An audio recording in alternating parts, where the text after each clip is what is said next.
menyembah ulama dan rahibnya. Nah, itu perkataan Ali. Kan kalau Yahudi dan Nasrani tidak menyembah ulama itu. Lalu apa kata Rasulullah mendengarkan bantahan Ali? Nabi SAW bersabda, Isi sabdanya. memang mereka tidak demikian, tetapi para rahib dan ulama itu telah menghalalkan yang haram untuk umatnya dan mengharamkan perkara yang halal untuk umatnya. Lalu umat itu mengikutinya. Nah, pengikutan tanpa dasar kaidah dalil yang jelas, hanya menurut pada ulama, apa? Itulah penyembahan umat kepada mereka. Itulah penyembahan umat kepada mereka. Ada batasan apa tidak kata ulama? Ada ya. Baik. Umat itu perlu disadarkan bahaya mereka. Yang ketiga ialah mentaati pemerintah pun pakai batasan. Yaitu hadis Muslim, hadis 1806 dari Ibnu Umar radhiyallahu anhu, dari Nabi SAW sabdanya, setiap muslim wajib patuh dan setia terhadap pemerintah, disukai atau tidak disukainya. Ini poin yang pertama dari hadis ini. Kita wajib mentaati pemerintah, tidak boleh memberontak, tidak boleh angkat senjata kecuali kub, tidak berdarah. Ketika berdarah haram, ketika SBY di kub haram, kecuali kalau dia di kub untuk diganti dengan hukum Islam. Kalau hukumnya itu juga nggak boleh, haram. Dalil kub itu ada. Demo nggak boleh, dicaci maki tidak boleh. Tetapi kalau dia keliru tidak diikuti. Ketika dia benar kita ikuti. Ketika dia tidak benar tidak angkat senjata seperti Khawarij. Tidak pula seperti Murji'ah, ketika dia salah diam. Itu namanya Murji'ah. Baik. Syarat apa syarat? Kecuali bila dia diperintahkan melakukan maksiat. Jadi yang dilihat pemerintahannya atau perintahnya? Perintahnya, instruksinya, amr. Apakah perintah itu mengandung maksiat ataupun tidak? Jadi ditanya dulu, dilihat dulu, apakah dia mengandung maksiat ataupun tidak. Lanjut, poin ketiga. Jika dia diperintah melakukan maksiat, Bagaimana? dia tidak perlu patuh dan setia. Jadi tidak perlu patuh dan setia dengan pemerintahan ketika dia menyuruh untuk berbuat maksiat. Apa maksiat itu? Setiap yang syirik, yang haram, yang bid'ah, tidak boleh diikuti pemerintahan itu. Tetapi Anda tidak boleh memberontak, tidak boleh demo seperti yang dilakukan oleh orang-orang fasik. Nggak boleh. Tidak boleh mencaci makinya, membawa spanduk. Seharusnya Anda datang kepadanya dan menyuratinya dengan kata-kata yang baik, sebagaimana Musa dikirim oleh Allah kepada Fir'aun. Tetapi tidak pula Musa Murji'ah diam, tidak pula Khawarij memberontak, kecuali setelah Fir'aun memulai. Maka fa'in qatalukum faqtuluhum. Jelas ini. Jadi kita harus tetap bersama pemerintah sejauh sepanjang dia memenuhi persyaratan yang telah ditetapkan oleh Allah dalam melihat hilal.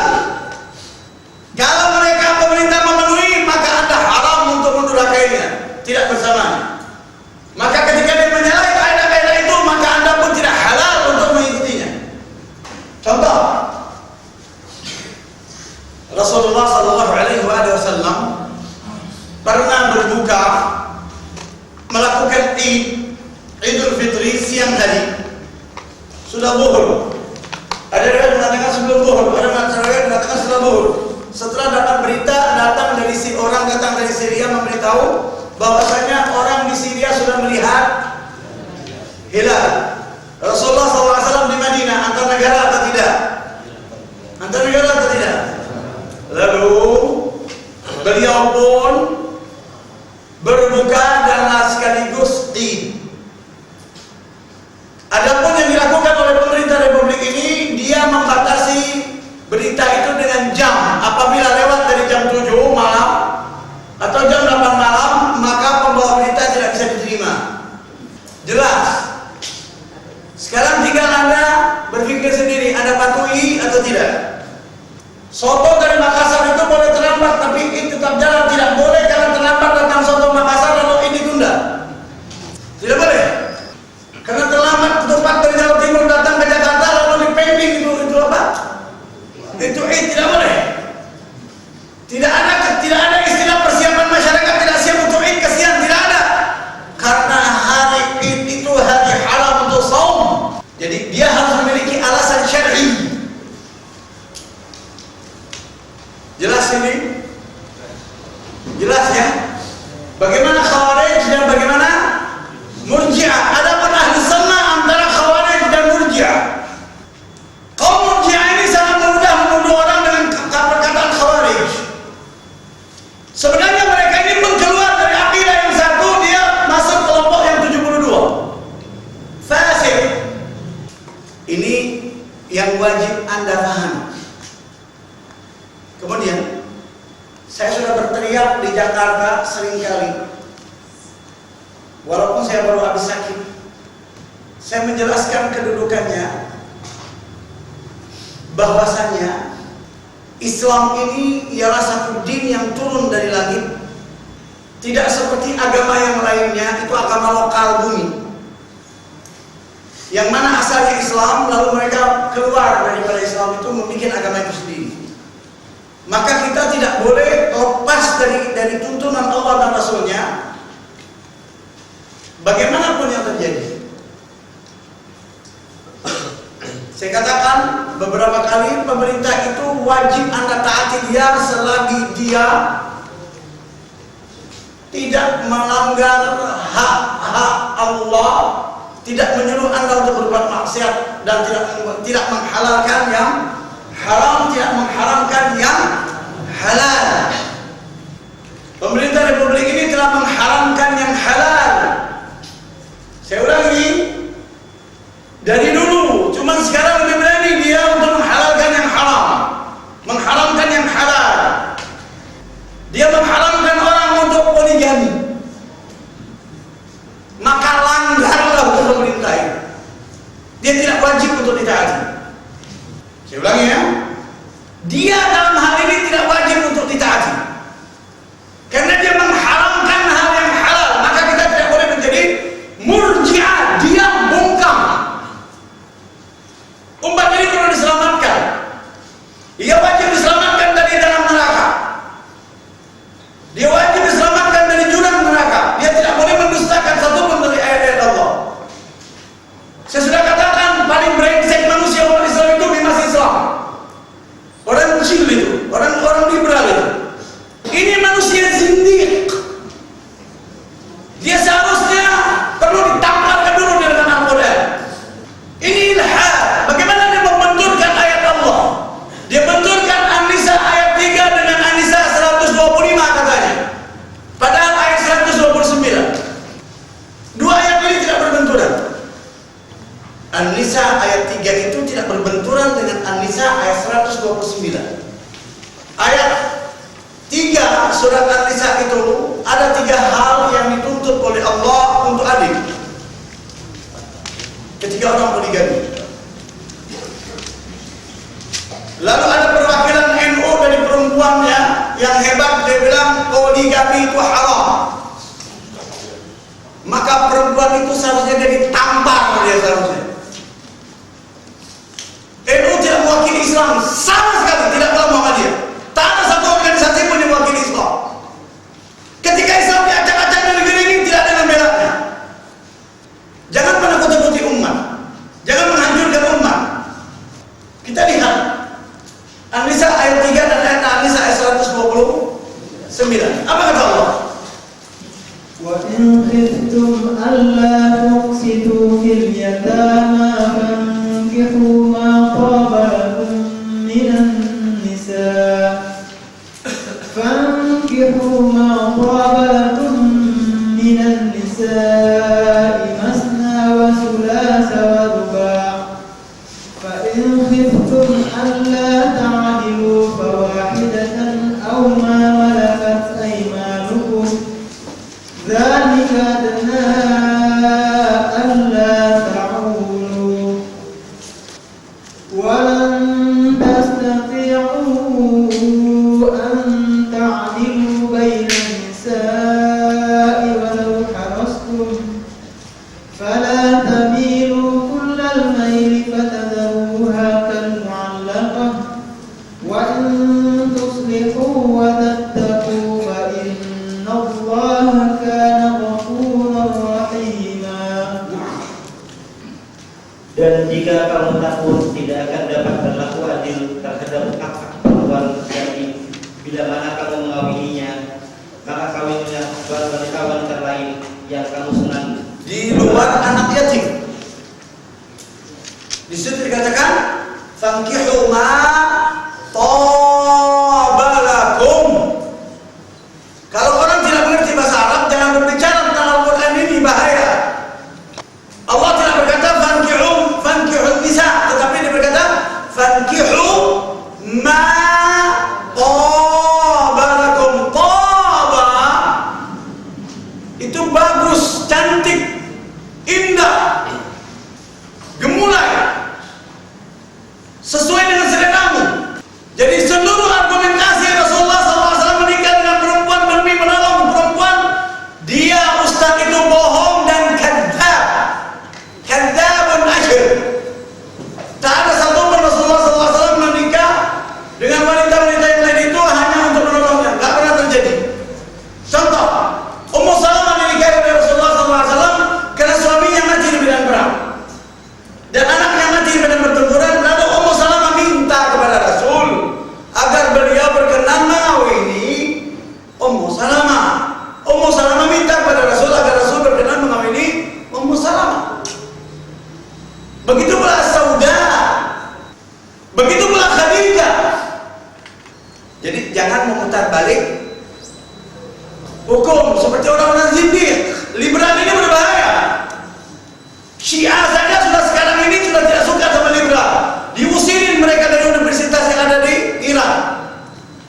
Kemudian Rasulullah SAW pernah mau menceraikan As-Sauda yang sudah ajuz, sudah tua, karena dia ribut dengan Aisyah gara-gara kasus madu itu. Lalu ketika akan diceraikan, kata Sauda, jangan kau ceraikan aku ya Rasulullah, tapi malamku aku berikan kepada Aisyah radhiyallahu anha ajmain. Jadi saya ulang kembali, jangan untuk mendilkan sesuatu yang haram, Islam diperalat. Karena kalau ini sempat diterima oleh masyarakat, mereka ini termasuk orang-orang yang mendurhaka Allah, mereka mau dibawa ke neraka. Mau tidak boleh masyarakat dibawa ke neraka.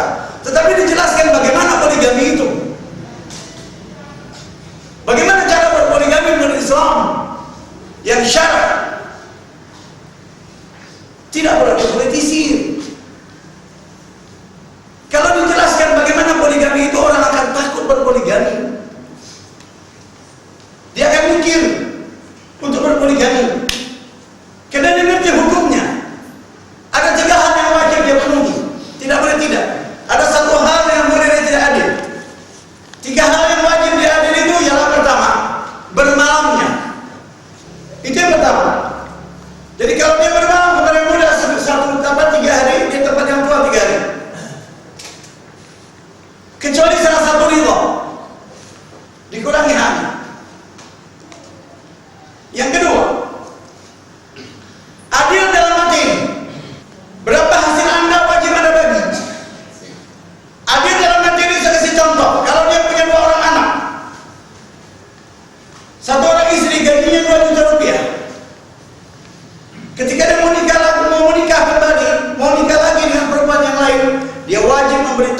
musyarat. Dia tidak boleh dibisikkan oleh yang muda lantas dia berubah, menzalimi yang tua. Dia dibisikkan yang tua, dia takut jangan sampai orang tua marah lantas dia berubah. Lah, tidak boleh. Bagaimana dia tetap harus berada di tengah-tengah? Harus saklek, bisa mengatakan salah-salah, benar-benar. Berarti kalau dia boleh hanya membawa, kalau dia membawa anggur di tempat istri yang tuanya 1 kilo, di tempat istri yang mudanya tidak boleh lebih dari setengah kilo. Karena belum punya anak.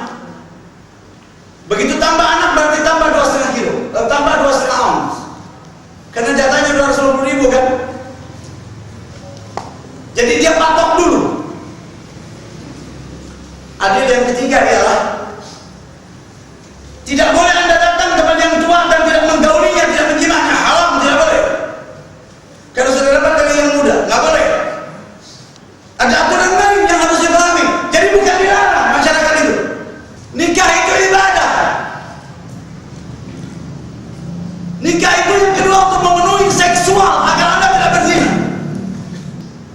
Bukan nikah dalam orang, salah. Kalau Anda nggak suka dengan orangnya, bagaimana Anda bisa tidur dengan dia? Anda punya kewajiban. Kalau mau bantu, bantu saja. Jadi nikah dengan argumentasi membantu ini sangat keliru. Karena syarat nikah itu dia harus suka dulu dengan perempuan yang akan dinikahi. Tidak boleh kalau dia tidak suka. Dia harus adil. Keadilan yang ketiga, yang tadi itu dia tidak boleh tidak menggauli sang istri. Adapun yang dibolehkan oleh Allah untuk tidak adil, dia lebih sayang, lebih suka kepada yang lebih muda. Nah, kalau yang ada di rumahnya udah 50 sekian, yang muda baru belasan, kalau dia suka kepada yang ini, lebih cenderung kepada yang ini, berarti dia sakit jiwa. Jadi di mana kita realistis?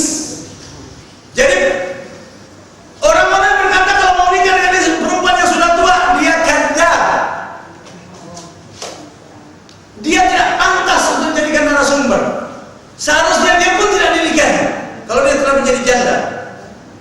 Bahkan Rasulullah SAW diiming-imingi oleh Allah, kalau dia menceraikan istrinya akan diberikan istri yang lebih baik di akhirat nanti,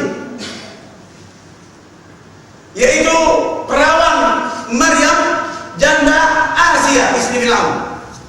Kemudian yang dilarang oleh Allah, wala tadharuha kal mu'allaqah, janganlah kau jadikan mereka terkatung-katung, digauli enggak, dicerai enggak. Ini haram. Ini tidak boleh. Selingkuh yang tidak boleh. Seharusnya pemerintah turun tangan dalam perselingkuhan. SBY kalah turun dalam perzinahan. Dilarang orang itu.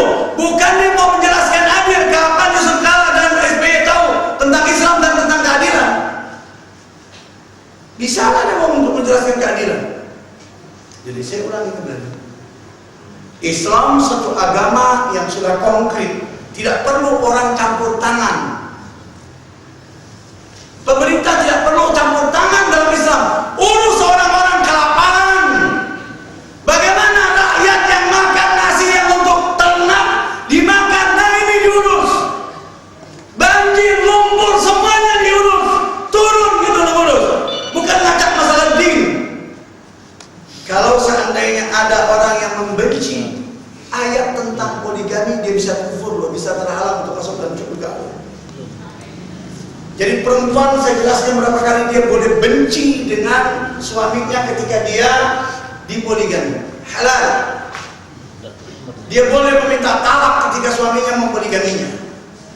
Dia boleh marah ketika suaminya mempoligaminya. Dia boleh melemparkan seluruh perabotan rumah tangga dan menghancurkannya ketika suaminya mempoligaminya. Tetapi dia haram ketika dia mengatakan supaya suaminya mencerai istri yang muda. Tidak boleh, dia tidak akan masuk dalam surga. Tetapi dia boleh mundur, minta ditalak. Dan suaminya tidak boleh menjerumuskan sang istri. Ketika sang istri berkata pilih aku ataupun dia, lalu suaminya pun menjalani diri. Makanya kalau mau istri dua itu bukan orang yang mesti takut. Dia berani berkata ya, tidak kepada yang tua dan yang muda. Harus ikut peraturan dia. Tapi ngerti hukum dulu, bukan hanya punya duit. Loh, kalau dia masih lirak-lirik nggak boleh. Dia bisa menzalimi dirinya, haram. Jadi orang yang mau nikah kedua itu dia harus punya ilmu. Dia harus takut kepada Allah, bukan asal menikah. Karena bebannya dia harus tahu ketika nikah kedua kali itu ada masalah, problem. Jadi kalau orang punya istri dua ribut, ini wajar. Yang tidak wajar satu ribut. Sudah satu, dua ribut lagi, subhanallah. Apa ini? Jadi Rasulullah SAW bilang, ada seorang datang kepada Rasulullah, ya Rasulullah, aku ribut, rumah tangga aku ribut terus, berapa istri berdua? Seni hidup. Ini penyakit. Jadi kalau tidak mau pusing, jangan lakukan yang kedua. Tapi kalau siap, jadi laki-laki itu diberikan pemahaman, nikah dua itu gak enak. Jadi bukan dilarang, dicobain nanti pusing kau. Nah, orang yang DPR kawin lagi. Kemana Yusuf Kala sama SBY? Hayo kau kepentok kepalanya kan? Jangan ngomong asal ngomong, bahaya. Saya sudah teriak di Jakarta dimanapun, jangan mengutak-atik Islam urus saja negara ini selesai. Masalah kan?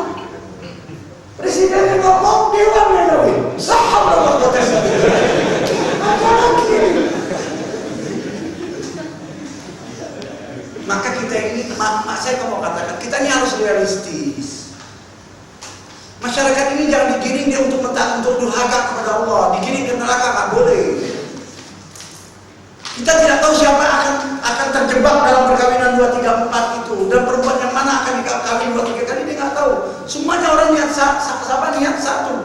Tetapi perkawinan itu bukan sakral seperti perkataan orang-orang Nasrani dan Yahudi. Yang sakral itu agama.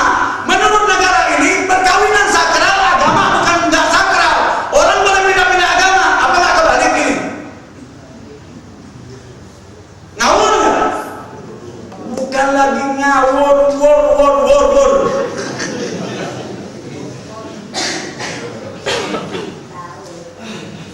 Astagfirullahaladzim. Agama yang sakral memang bebas Anda mau pindah. Kawin boleh 2, 3 bilang tidak boleh. Astagfirullah, apa ini? Lantas ada orang bilang perempuan bukan pakaian. Loh, yang bilang bukan pakaian siapa? Pakaian menurut Allah. Laki-laki itu pun pakaian. Begitu juga perempuan itu pakaian. Al-Baqarah ayat 187. Baca. أحل لكم ليلة الصيام الرفث إلى نسائكم هن لباس لكم وأنتم لباس لهم علم الله أنكم dihalalkan bagi kamu pada malam hari bulan puasa bercampur dengan istri-istri kamu. Mereka itu adalah pakaian bagimu. Itu menurut Allah perempuan itu pakaian. Kemudian Dan kamu pun adalah pakaian bagi mereka. laki-laki pun pakaian untuk wanita. Dia bukan suatu yang sakral. Yang diciptakan oleh Allah pertama itu bukan perempuan, laki Adam dulu. Karena Allah tahu Adam ini punya kebutuhan, maka diciptakanlah Hawa untuk memenuhi kebutuhannya. Lantas mau nikah itu bukan karena seksual. Mau nikah itu kayak model Barbie di bawah pajak sana kemari.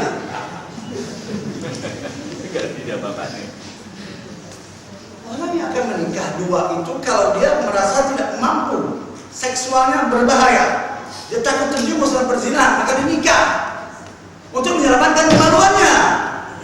Jadi orang gila udah terlalu banyak. Nah ini susah. Islam pun mau diacak. Maka saya katakan, Anda jangan ngacak Islam, nanti Anda diacak-acak orang. Acaklah hukum negara ini, Anda akan diselamatkan dari neraka ketimbang Anda ngacak Islam, hukum Allah. Karena negara ini nggak punya surga, nggak punya neraka. Punya kita di surga dan neraka? Nggak punya. Mimpi. Hanya milik Allah. kita harus bertakwa kepada Allah. Kita harus mengerti, kita pisahkan hidup bernegara dengan agama ini, harus kita pisahkan. Jangan dibikin kayak bubur, ngacak ntar udah jadi bubur gimana mau jadikan nasi lagi, nggak mungkin. Jangan diaduk. Udahlah begini, ini punya undang-undang, punya semuanya, jalanin benar gitu, yang ngacak ini tadi ini ngacak kamu pusing. Jadi umat Islam ini tidak boleh dijerumuskan dalam kekufuran dan neraka. Karena menurut Allah dalam surat Al-A'raf surat 7 ayat 40 itu, orang yang mendustakan ayat Allah itu dan menyombongkan diri, salah satu di antara dua, dia akan masuk ke dalam neraka dan tidak keluar dari dalamnya. Perempuan tidak boleh ataupun laki tidak boleh membenci ayat-ayat poligami. Dia tidak boleh mengatakan poligami itu biadab. Yang perlu kita ketahui, kita tidak tahu siapa yang akan terperangkap di dalamnya. Berapa banyak orang berusaha untuk poligami, enggak poligami sampai tua, duitnya banyak. Ada orang modalnya dengkul, subhanallah, terperangkap di situ, pusing tujuh keliling dia kan. Nah, jadi saya ulangi kembali, ketika nanti terjadi perbedaan antara perempuan sama laki-laki sampai 1:50, ini solusinya apa? Seharusnya pemerintah itu turun tangan. Ada orang Islam istri 9, ada orang Islam istri 11. Ngawur enggak? Loh kok dia nggak turun tangan gitu loh? Di mana dia harus turun, dia nggak turun. Di mana dia tidak harus turun, dia turun. La haula wala quwwata illa billah. Jadi saya ulangi kembali kepada Anda, untuk ke depan, kalau Anda Id hari Sabtu, berarti Jumat Anda tidak boleh saum, kecuali Anda saum Kamis. Kalau Anda Id hari Minggu, berarti Jumat Sabtu Anda tidak boleh saum. Jadi saum sunnah itu apabila dijatuh pada hari Ahad ataupun hari Sabat ataupun Jumat, dia haram untuk melakukannya, kecuali dia mulai Kamis boleh dia saum Jumat, tapi Sabtu Minggu tidak boleh. Itu untuk saum sunnah apapun dia. Saya kira cukup sekian, sudah jam 10, saya datang terlambat, insya Allah kita lanjut nanti hari Kamis, insya Allah. Cukup sekian dari saya. Subhanallah wa bihamdika wa asyhadu an la ilaha illa anta